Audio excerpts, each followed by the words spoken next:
Hello, this is Daryl Robert Schoon, Reverend Daryl Robert Schoon, and Reverend Betty Tatalajski. I have the great honor of introducing again today the founder of the Temple Universality here in Tucson. And for today's subject, Betty just returned from Oklahoma. It was a trip commemorating the Trail of Tears, a tragic journey where the Cherokee tribe was forced from their homeland in Florida, escorted by government troops to Oklahoma, where they were forcibly resettled, and thousands died along the way. This is what is known in the Cherokee tribe. The history is the Trail of Tears, because there was so much tragedy that went along this path. Now, for those of you who are aware of spirituality, the American Indian presence is very, very much acknowledged. Why? Because to the American Indian culture, spirit was a living consciousness. The universe was alive. The earth was not something to be exploited. It was something to be honored and appreciated and thanked. And so that's why the Temple of Universality is very, very much aware of the American and the Native American Indian tribes in this country that we live in. And you just returned from there to acknowledge this. Yes, I did. It was certainly an honor, a privilege to be a part of the American Clergy Leadership Conference and the Women in Ministry, Women's Federation for World Peace, all leaving from Washington to go to, actually, we know there were Cherokee in, a lot of them in the East Coast, especially North Carolina, down to Florida. But the great tragedy happened in Georgia. I had not really thought about Georgia as having gold, but that was really what precipitated the whole thing. Yes, these Native Americans of different tribes, but predominantly Cherokee, had lived in Georgia for quite a while. They were not on a reservation, of course. They were living in homes, much like their neighbors. But there were lots of them. There was a number of them. And so it's interesting to me. I think a lot of people like myself didn't know that gold was discovered in Georgia, as it had been at Sutter's Mill or Sutter's Pond over in California. So, well, the president had lost no time in getting displacement orders for all the Native Americans out of Georgia, because that land had become very, very expensive, very valuable. And so it sort of reminds me of oil around the world too. You know, it's like, I've always thought it's kind of sad that America's oil is on other people's country, you know. It would be much more convenient for us if it were in our country. And that was the same way with the gold and the Native Americans in Georgia. So quite a few of our people left Washington and started this memorial walk and drive, and stopped at a lot of significantly sacred places for rituals and commemoration. And one of them was a man that I have great respect for, Chief George. I've traveled. He's the real deal. You know, it's so wonderful to meet people who are truly the real deal, isn't it? Instead of somebody who looking for a half hour or 10 minutes of fame. Publicity, that's right. Fame. But I really love this man. I've traveled, first time I met him, we were in Gaza together several years ago. Put an American Indian in Gaza. Yeah, well, they love He could relate to it. Yeah. Not only, well, especially the people in the, in Gaza, in the ghetto. Sure.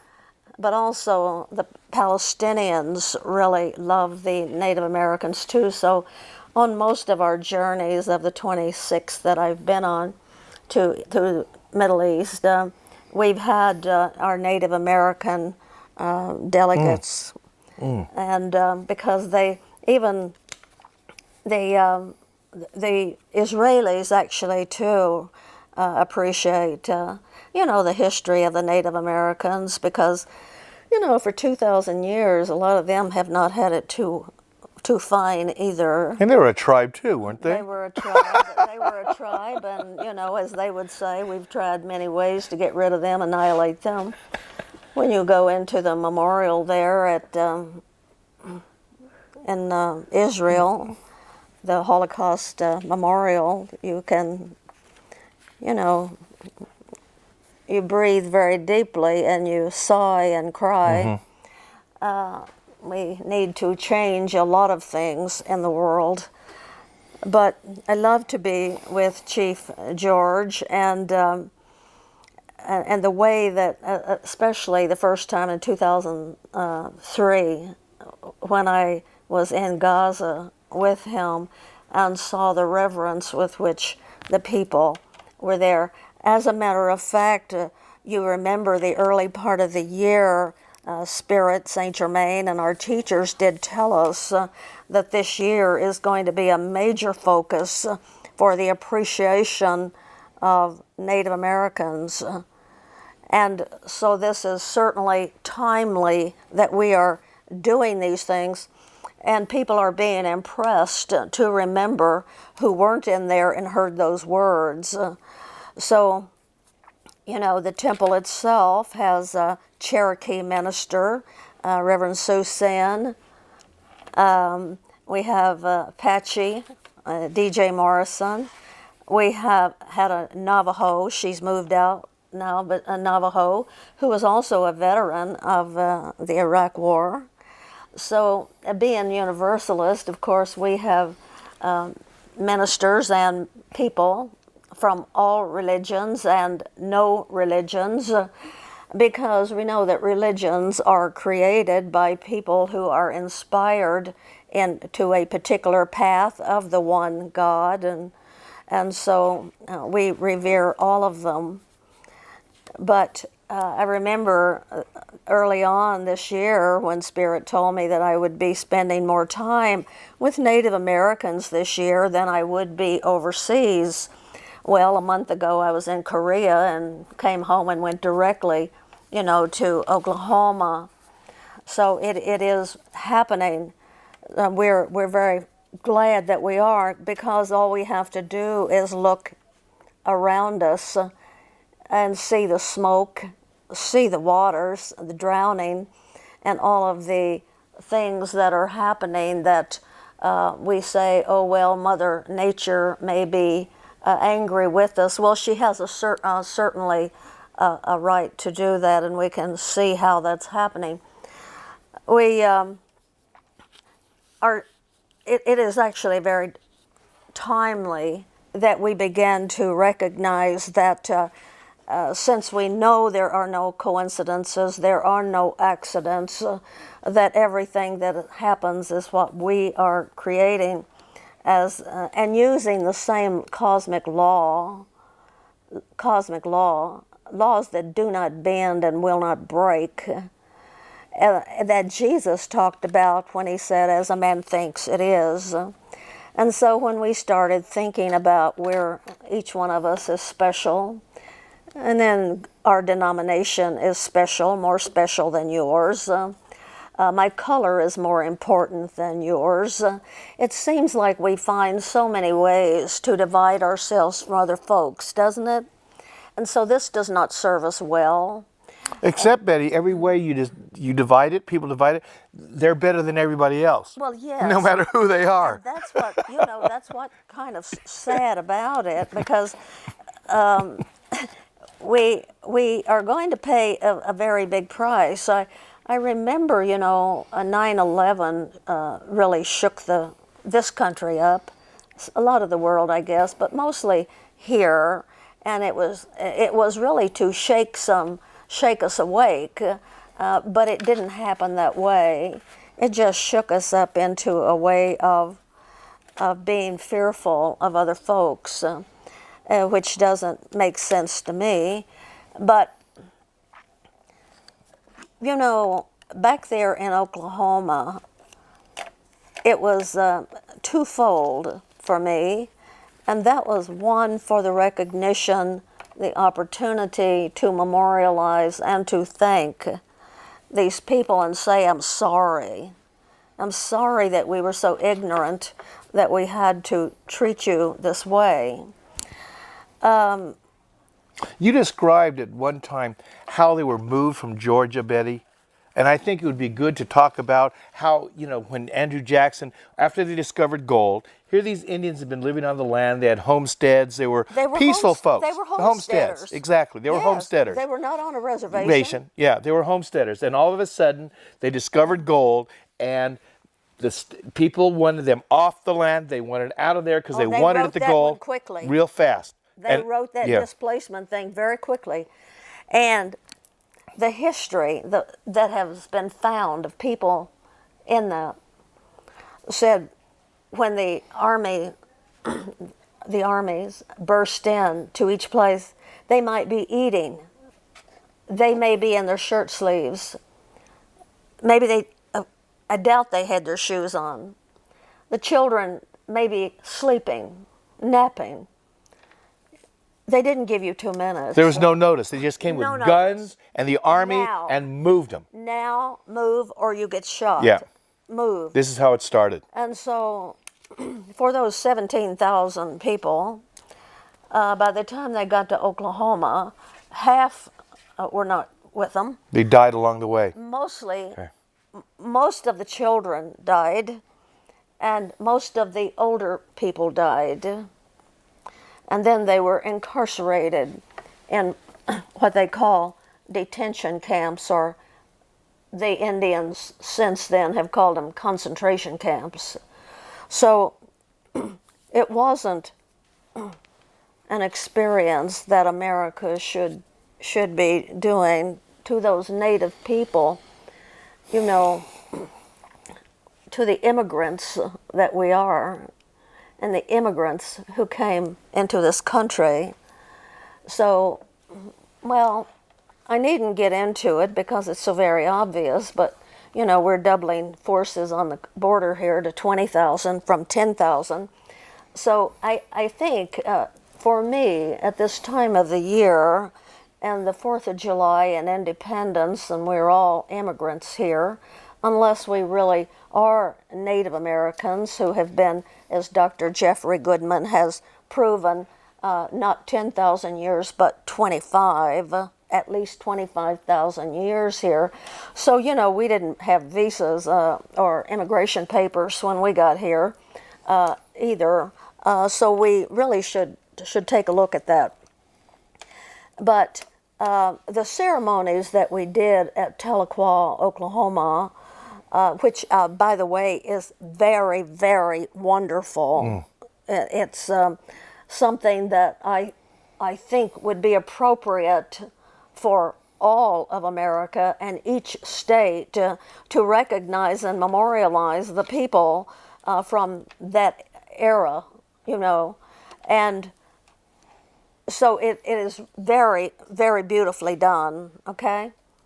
In one room that was striking to me, and I had to leave that room and go outside for a while.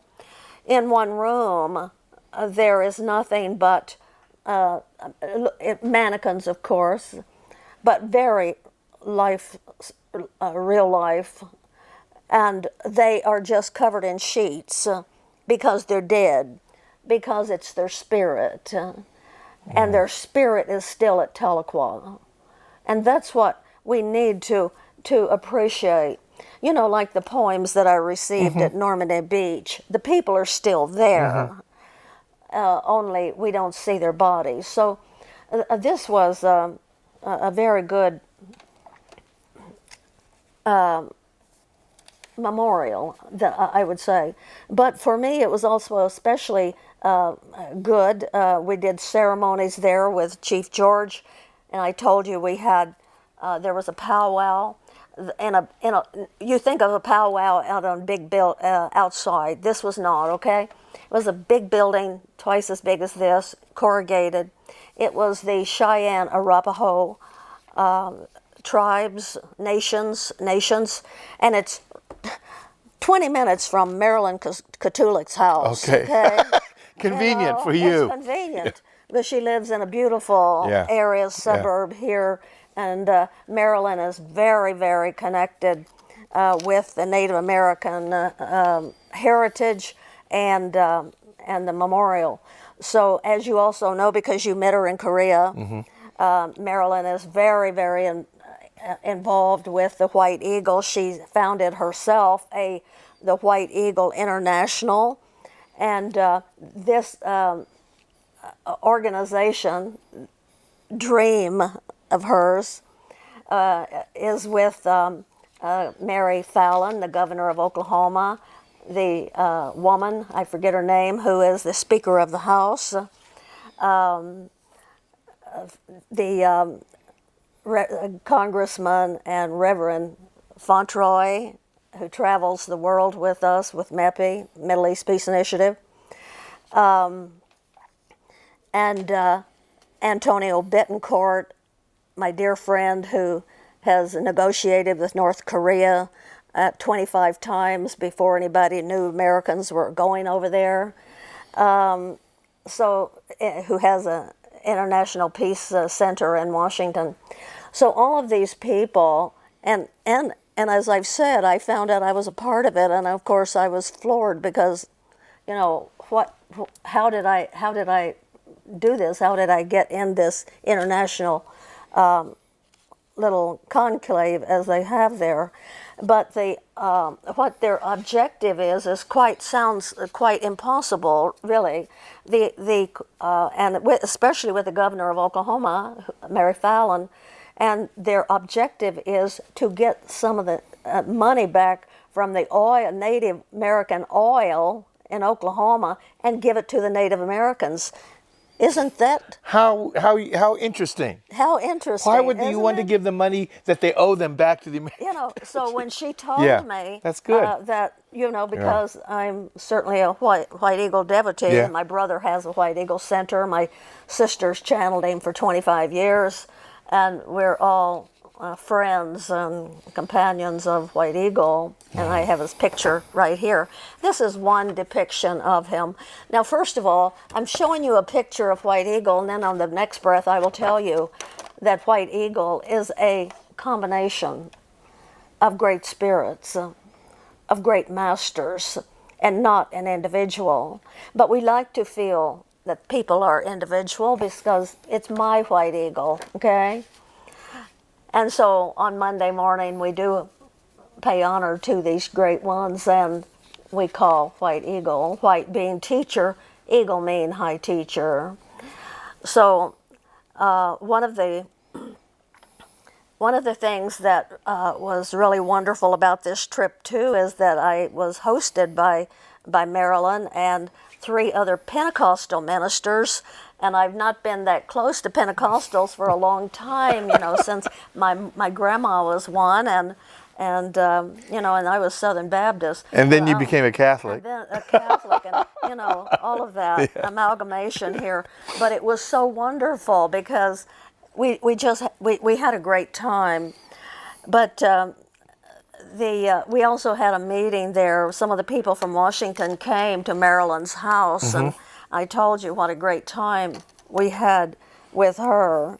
And at the powwow, which was held inside, I have never felt, I do not believe, any more reverence and appreciation for spirit and for people than I did in that room. Okay? With the Arapaho and Cheyenne. Now, some of these men who come to everyone are businessmen, political leaders. They're not there to garner votes. It was the most astounding thing that I have seen for a while because they were sincerely connecting again with the Spirit, the Great Spirit, we call Holy Spirit, and they participated in every activity, and they were never quiet, I mean, it was the most passionately done powwow I have ever attended. And from the small children to these older men, these political leaders, business leaders who are Native American, the real deal. Okay? And so that was really wonderful. Yeah. And I told you, a professor at a Texas university, an anthropology professor, brought his boys from his classes who have any Native American heritage, and most of them did, living in Texas, okay? Most of them did. And then there was a large photography group, filming group from National Geographic there. And this was just something they do all the time. Now, well, it's hard to believe that I even got up, but I did, and I got to dance in some of these things. And I don't, I know. That's what I wish. That was the miracle of the day, okay? But I mean, the spirit was so pervasive. It moved was you. So beautiful. And the Native American women put their shawls on me, and and just Betty. please. So it's I know that here in Arizona we are the most blessed state in the world because we've got all these nations too. But besides that, we have the Hopi Reservation. Yeah. And of course, the Hopi Reservation is one of the most sacred spots in the world, and especially in this country. So Sue Sin couldn't go because she was at the Hopi Reservation, and so we're looking forward to that because we are in this most sacred state of these of the Americas here, in this Aquarian state of Arizona. So we celebrated our 100th year last year, and it is time for us now to walk the talk and to sincerely connect with the spirit, the great spirit of this country, and especially here in Arizona, because of this Aquarian state. Well, the Hopi, they are the people of peace. They are the people. Hopi means peace. Peace. They are the people. And when they came out of the fourth world, into the fourth world, which we are in now, which is also talked about in this book right here, The Secret Doctrine is talking about the fourth world. So on Wednesdays, we're talking about the fourth world and the fifth race and the fifth subrace. It's also part of Hopi culture. Hopi culture. So you can get the same thing from the Hopi culture as you can Madame Blavatsky's Secret Doctrine. It just uses bigger words over here. But we do celebrate the Native Americans, the Trail of Tears, and so many people whose lives are scattered because they're still alive. Sure. So we owe a lot of people a lot. And so it would behoove us to concentrate now, especially this year, as we see the fires that are caused by hate and the water caused by tears. And the water and the fires are coming together in this country. So we should be really looking at that and paying attention to the law as a man thinks it is.